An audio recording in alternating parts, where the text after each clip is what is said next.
Desde que chegou ao Flamengo, o Sampaoli é muito questionado pela sua incapacidade, teoricamente, de gerir elencos. E uma das coisas que as pessoas usam para argumentar a favor dessa tese é que ele jamais repetiu uma escalação desde que chegou ao Flamengo. E isso é verdade. Ele começou no Flamengo e até hoje ele tem 33 jogos. E nesses 33 jogos, e nenhuma vez ele teve os mesmos 11 jogadores em campo. Isso é, de fato, bastante representativo. E a gente vai tentar olhar com lupa para isso aqui nesse vídeo. Afinal de contas, o Sampaoli é um péssimo gestor de elenco e os jogadores têm razão de ter havido aquela ruptura com ele, que aparentemente vive um momento de trégua.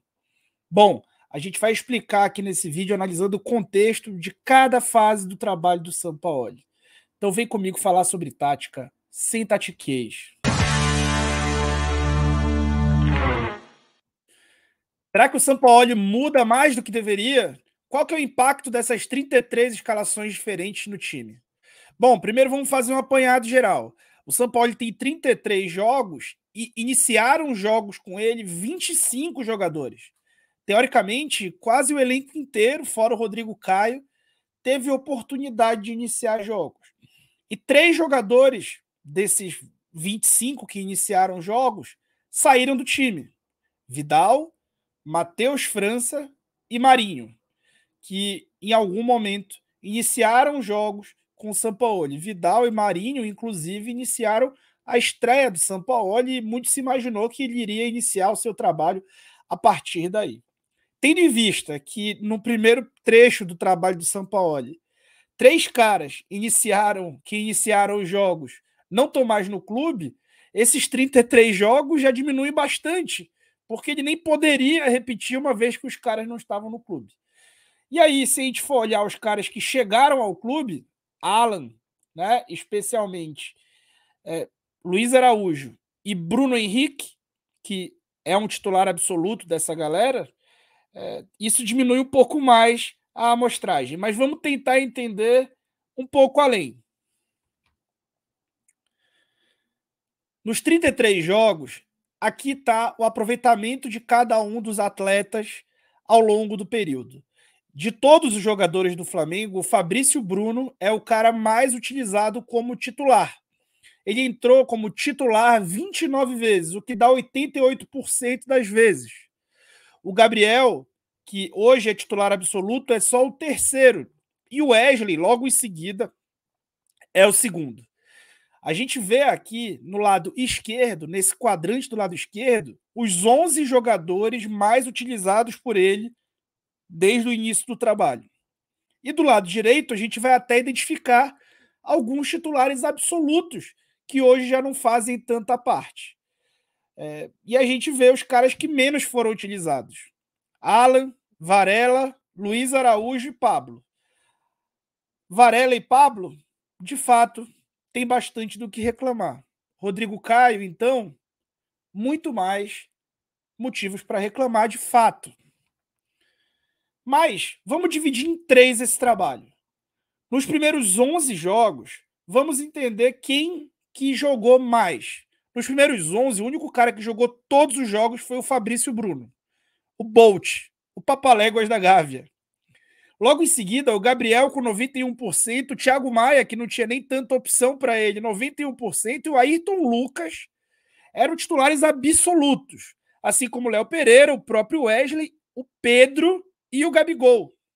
O Pedro e o Gabigol jogaram juntos 8 dos 11 primeiros jogos do Sampaoli. A ideia inicial do técnico passava por ter os dois. E aquilo foi ruindo, tanto dentro de campo quanto na cabeça do treinador. Percebam que nos 11 primeiros jogos, e aqui olhando o quadrado da direita, que mostra os menos utilizados, o Felipe Luiz, hoje titular do time, tinha sido utilizado só uma vez.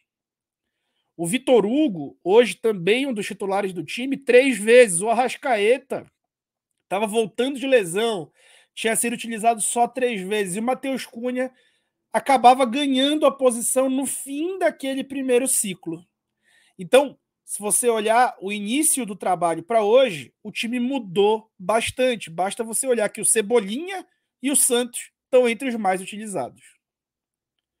Quando a gente vai para a metade desse ciclo, 12º ao 22º jogo, a gente olha aqui Wesley, 100% das vezes, Gerson, Matheus Cunha e Fabrício Bruno. Esses caras continuam sendo uma espinha dorsal do time do Sampaoli. Mas olhem um detalhe. O Gabigol, nesse momento, menos utilizado do que o Pedro. Houve uma lesão com o Gabriel, mas houve também 2 partidas onde o Pedro inicia e o Gabriel começa o jogo no banco. Naquele momento, a ideia do treinador passava por ter o Pedro, até que aconteceu a data FIFA. Ali, Pulgar já ganhava espaço e já era uma das espinhas dorsais do time que pouco variava. E o Felipe Luiz seguia em desgraça com o treinador. De novo, em outro ciclo, tendo sido utilizado só uma vez. E agora vamos para o trecho mais recente, do 23º ao 33º jogo. Nesse período, o Gabriel e o Matheus Cunha foram titulares em todos os jogos. O Wesley, sempre ele. Logo em seguida, Arrascaeta, Gerson, Fabrício Bruno e Bruno Henrique. Bruno Henrique agora parte dessa espinha dorsal e principal jogador do time, né? Claramente. E quando a gente olha para o lado direito, a gente enxerga caras que pertenceram ao primeiro quadrado.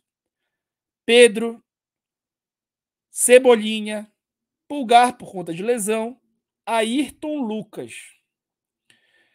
Então, vejam como esses caras foram mudando dentro da preferência do Sampaoli, mesmo dentro de um curto trabalho, que ainda não tem 120 dias. Quem são os prediletos do chefe? Bom, os prediletos nem sempre são só aqueles titulares, mas a gente pode dizer que Fabrício Bruno, Wesley, Gabigol, Matheus Cunha, Gerson, Léo Pereira, Arrascaeta, Davi Luiz, Pulgar, Vitor Hugo, Bruno Henrique e Felipe Luiz são titulares do time. Aí tem o Thiago Maia, que é um dos mais utilizados, tem o Ayrton Lucas, que é um dos mais utilizados, o Everton Ribeiro, um dos mais utilizados, mas que parecem estar perdendo espaço aos poucos com o Sampaoli. Em meio a esses 3 times que eu mostrei para vocês, esses caras que foram entre os 11 prediletos nos 3 períodos desse trabalho, que a gente dividiu em 3 aqui, a gente tem 5 caras que sempre estiveram entre os mais utilizados. Fabrício Bruno, Wesley, Gerson, Thiago Maia e Léo Pereira.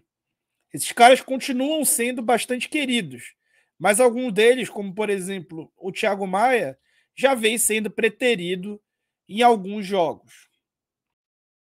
E o Flamengo de São Paulo já repetiu a escalação, sim.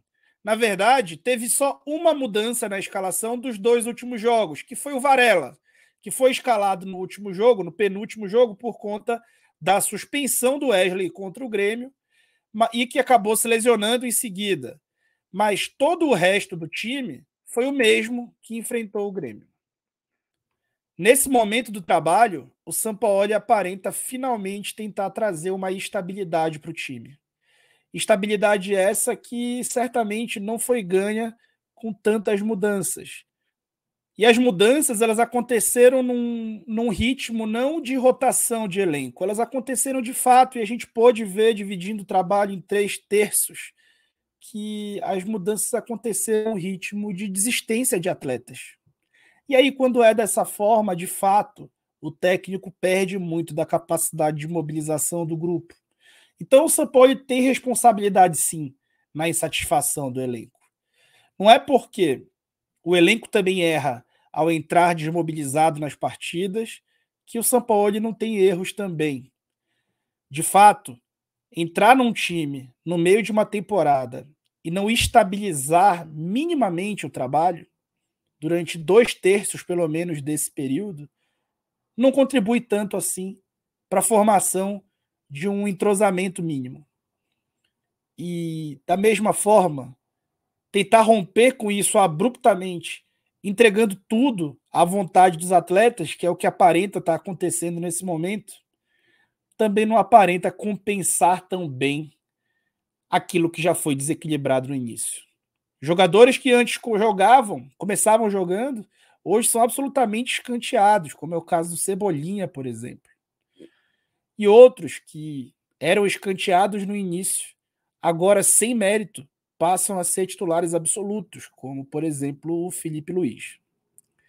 Então, na gestão de grupo e na gestão de minutos desses atletas, dá sim para dizer que o Sampaoli está fazendo um trabalho além do que é recomendado em troca de jogadores e especialmente no sentido de gestão de grupo.